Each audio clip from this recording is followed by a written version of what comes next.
So here I have the WeHwupe bed rail. I'm going to go over everything that you receive with it, how to assemble it, and then how to install it on your bed. So there's only 4 pieces to it, and there's only 2 steps with assembling it. So it should be pretty easy. Let's get to assembling it, and then we can install it onto the bed.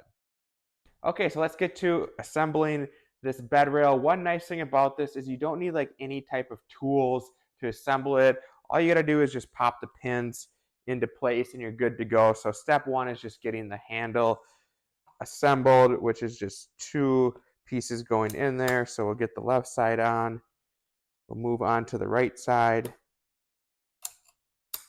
And that is finished. So as you can see here, there are different holes. So if you want to adjust this to go higher, you just got to put the pins into the different holes, and it's really simple to do. You can move it up and down in seconds, but let's finish it off now and install the bottom base to it.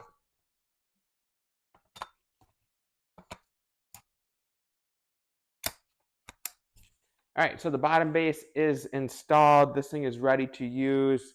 There's a strap if you want to use that underneath your bed. You don't need to use it. It's totally up to you. But let's get it installed onto the bed, and you can see how it works.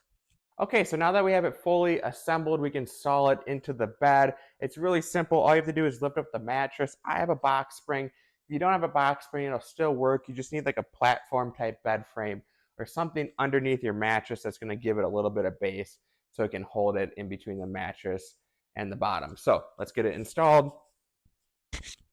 Lift up the mattress, slide it under, and there are rubber pieces here, which I like to put a little bit underneath the mattress to keep it sturdy and in place.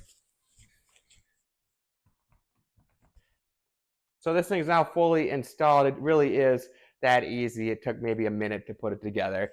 And as you just saw, it took like 10 seconds to put it underneath your bed. So overall, this is an awesome product. If you're having trouble getting in and out of bed, or maybe a loved one is due to an injury or just old age, this is a easy to use, simple product that's going to make entering and exiting their bed just a whole lot more convenient for you or them. So overall, 2 thumbs up from me.